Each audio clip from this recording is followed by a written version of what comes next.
But it's a serious question, boy. It's probably the most serious question I think we've ever had here, and I mean that sincerely. And the question is, why is God unable to forgive sins without Jesus dying? That's a serious question. It's a hell of a question. I've never understood this. Not ever. So if someone's going to explain it, let's do this.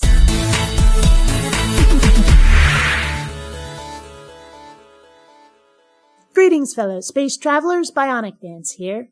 This particular part of Christianity has always baffled me. Sin couldn't be forgiven without a rather grisly execution, and one that took place millennia after the original sin. Where's the logic? Well, these guys attempt to answer it, so let's hear their reasoning on the matter. Yeah, well, first, we have to rephrase it a little, because it's not what God is able to do. God is able to do pretty much anything he pleases, being God. But why does he do it? This isn't the only case of God's actions seeming rather weird. I mean, the big flood and the orbital strikes against Sodom and Gomorrah. It's like God did a lot of trial and error before figuring out how to keep people from sinning, which seems rather inconsistent with the concept of an all-knowing and loving God. It's just one of the many, many things that makes me doubt the truth of Christianity. Jesus and Jesus' death is the solution to a riddle, and the riddle is this. How can God bring us back in line with what he wants for us without taking away our free will? This is really a separate issue, but I'm not entirely certain free will isn't an illusion. But I'm pretty sure I covered that in an older video, so moving on. And the story of the Bible is basically this. God creates people to be in a loving relationship with him. And if you look at your life, everything good about your life, everything vital about your life is about a loving relationship. Is it really? Think about how many things people find absolutely abhorrent and the pleasure it seems to bring them to fight it. Whether it's standing up against prejudice or mistreatment or trying to rid the world of something you find terrible, many people seem to derive pleasure from that conflict. Yes, some of that is defending your own loving relationships, but don't pretend to me that there aren't people who just love a good fight. And the quality of the thing you love or in that relation is how much vitality you get. So I love the NFL, it's worthy, but I get a little vitality of that. I love my wife, I get a lot of vitality of that. If you love God, if you're in a loving relationship with God, you get the ultimate burst of vitality. You get what the Bible calls life in abundance. Okay, problem number 1, the assumption that everybody is going to totally dig on God. Even if your patron deity is real, he sounds like a royal dick that I'd want nothing to do with. Frankly, I'd have a more loving relationship with Darth Vader. At least he didn't kill his own son. Just cut off his hand, but still. You don't have to believe in Genesis literally to look around you and know that people's wills are corrupted. They attach themselves to things that destroy them. We all do it. We're all in love with money. We're all in love with power. We're all in love with meaningless sex or pleasure or whatever. And those things are bad? As long as nobody is hurt without permission, where's the corruption? Where's the bad? And our wills are corrupted. And, like I said, you don't have to think that comes from Adam eating an apple or anything. We just know that that's true. Problem number 2. Beware of anything you think that you just know. The chance that you're wrong exists, and there is no harm in checking to make sure.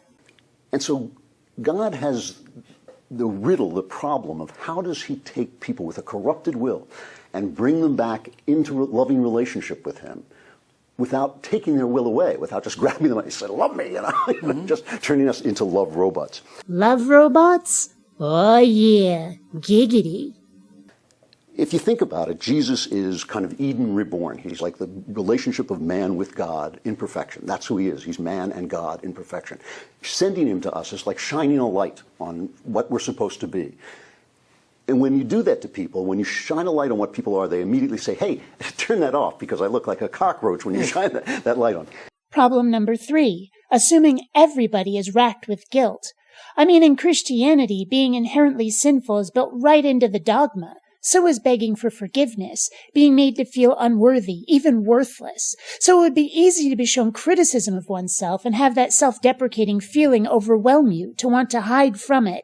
But not everybody has that built into their lives, and they can perceive criticism as being constructive rather than a source of shame. The way it works out is by killing Jesus.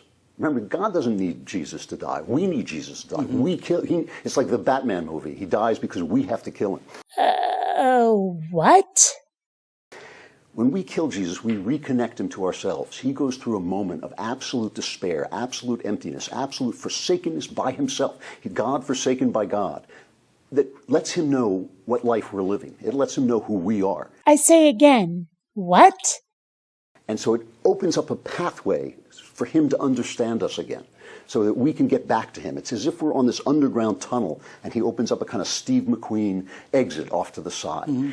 And his resurrection is proof that this is the way we should go. It's like this is, if you go this way, you're going to have life in abundance, in such abundance that it never ends. If we go which way? Having ourselves tortured to death? And why does he need to understand us? Don't we need to understand him? See, this is the problem with religious people. They make way too many assumptions about how we feel, or what we know, or how we think about what we know.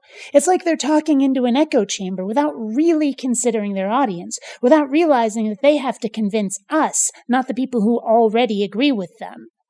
God uses our corrupted will in killing him to reconnect us to him. It's a pretty clever solution. I don't have a better one. So it's all just a big guilt trip? That's all the crucifixion is? And what do you mean we killed him? I had nothing to do with it. Or with original sin, for that matter. Don't go putting this blame on me. Maybe you can't think of a better solution, but I can't think of a much worse one. Okay, that's not entirely true. Jesus could dress up in a clown suit with an axe and chop up the Romans while singing "We Are the Champions" by Queen. Just as an example. But you know what I mean. But it's also a very brutal thing, and it's like it takes God into that place of death that all the rest of us have to go through because of our corrupted wills, and it connects us back. It connects him back to who we are now, which is in a very sad state. So, in order for God to forgive us, he had to be able to empathize with us. He had to say to himself, "Oh, that's the shit they're going through. That sucks. Let me give them a break." Is that it? Because if we forget that God is supposed to know everything and should be able to know our pain without having his son nailed to a tree, then okay, it actually does make a certain amount of sense. Kind of. But I suspect that's not what he's saying. Maybe. It's still confusing. Well, listening to you speak, I was reminded of that great Lenny Bruce line about how if Jesus came back today, everybody'd be walking around with little electric chairs around their neck. Because we'd kill him again. But that'd be a little electric chair. Well, it is weird. Some people actually look at the cross now and feel comfort. Comfort! It's creepy. Wouldn't a symbol of the resurrection be like a gajillion times less fucked up? I think the point you made is really profound, and what it really comes down to is what is the lowest person's salvation worth? Right? What if you're a low down alcoholic, wife beating, dog kicking son of a bitch, and you're just puking in an alley someplace? What is your soul worth? Well, if it turns out that your soul, yours, the lowest of the low, is worth the horrible death of this divine creature, then it does give you some value, doesn't it? I mean, it gives you some, sense of what the actual price tag is. That's right. A price which you, the horrible wank stain, won't be paying. It's like one of my favorite Emo Phillips routines, where as a child he prayed for a new bicycle, then realized God doesn't work that way, so he stole one and asked God to forgive him. But hey, thanks for telling me I'm worth the horrible tortured death of your son. Makes me feel all rosy inside. And if Jesus had come down and done his parables and done everything, and then ascended into the clouds and said, "Guys, it's been absolutely fantastic. I can't wait to come back," you would look at it as a visit and a source of wisdom, but it wouldn't have cost him anything. That's right. It wouldn't have cost anything. And therefore, since it didn't cost anything, your value is essentially free. No, that's a complete non sequitur. Whether it cost Jesus anything or not has no bearing at all on my value. Why would it? Now, maybe if Jesus had, say, jumped in front of a sword for me, thus saving my life, great, now I know how much he values me. But unless being sacrificed on the cross was part of a ritual that lifted an actual magical curse, which you seem to be claiming it wasn't, then Jesus was just showing off. It's like a fraternity prank gone horribly, horribly wrong. The one thing I learned from being a little kid is the more you want something, the harder you have to work for it, the more you're willing to pay, the more you enjoy it, the more you value it. Did you never work and work and work for something only to finally get it and discover it sucks? No, seriously. By the same token, I have this stuffed animal, Howie, that I've had for something like 25 or 30 years, that I love very much with all the memories and comfort he's brought me. And he was a gift. I paid nothing for him beyond having to thank my dad. Value is relative. Value is subjective, personal. What one person would never give up, another couldn't care less about. So when Jesus dies on the cross, all I can think is, dude, I didn't need that. Ask next time. And the difference between Jesus' death and other horrible deaths, of course, is that he presumably at any moment could have just simply said, I'm out of here. Yeah. And most people who would take the I'm out of here would take the I'm out of here. I sure would too if I was being tortured to death. Which says to me that either Jesus was insane or he forgot his safe word. You can interpret it however you like, but if God wanted it to mean the same thing to everybody, he chose a pretty horrible way to try. If he genuinely cared, he'd have found a way that would connect with everybody. And I don't mean the people who understand it, who feel it and reject it. I mean the people for whom it simply does not carry the same visceral message regardless. That's all we have time for today. You can let us know what questions you'd like answered below. I have a question. What's the point of doing this at all and having hell? I mean, if God wants to persuade us to be how he wants us to be and we don't do it, why the threat of hell? Why not a threat of being cut off, being told we're on our own? For that matter, what if people are acting generally decent to each other, value life and kindness because they find the alternatives less than pleasant, but they happen to not be believers? They're doing what God wants, except for the whole fawning at his toes in worship part.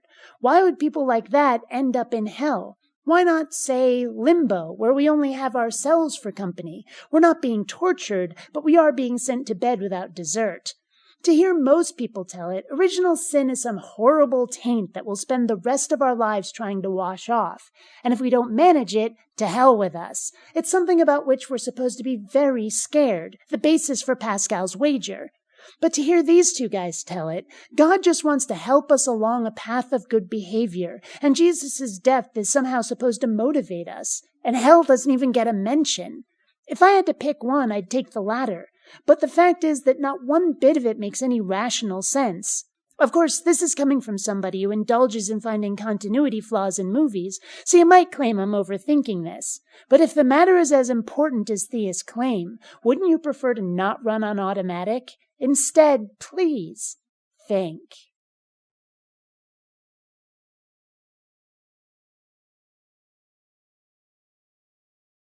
So, who wants cake? You have to rate first.